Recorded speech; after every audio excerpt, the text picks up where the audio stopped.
So why tithing? We're here to talk about why we tithe.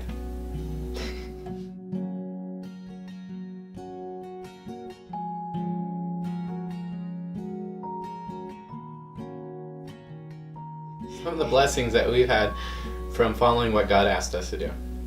So when I started understanding who God was in the very beginning, many years ago, 5 years ago? After a divorce, I wanted to know who God was. And part of that was knowing what He wants from us, what He expects from us.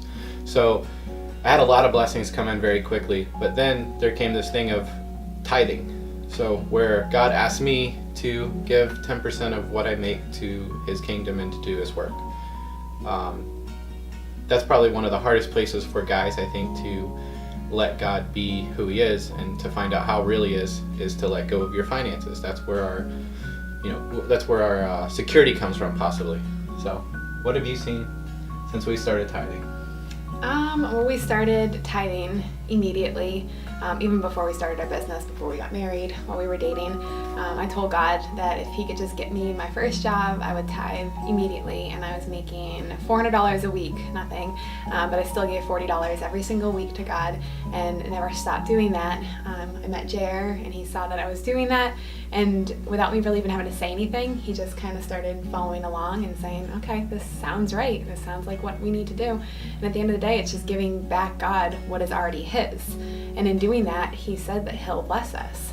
So one of the cool things was, in the beginning, before you even got to see blessings from tithing, we got to see other testimonies of people that were tithing and how their businesses were blessed. Like her dad. Her dad gave tithes and offerings through his business, and he had an amazing business that he was able to pass on to his sons.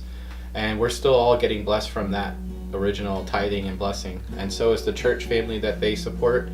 So it's not everything you see in your pocket or the blessings from God. You impact people well beyond your initial group of family. Like there's church family, things like that. But above all else, it's a place where your heart is. So if you want to truly know who God is, it's not what can He give me back. It's you asked me to do this. Okay, Lord, I'm going to submit. I want to see what happens. I trust you. This is a scary place, but I'm going to still do it because you asked me to do it. Seek the giver, not the giving. Right? Don't seek the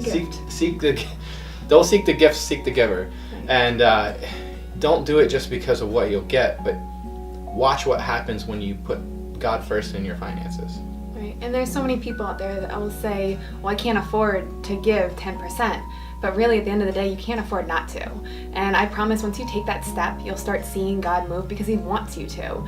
And you don't want to keep from what is God's. You want to give right back to Him. He lets us keep 90% of everything that we get. He just asks for 10% back. And it's not because He needs the 10%, and I know you know that. It's because He wants to check our heart and say, who's first in your life? Who comes first in your finances, in your family, in your business?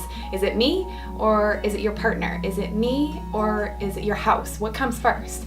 And so really at the end of the day, it's a heart check.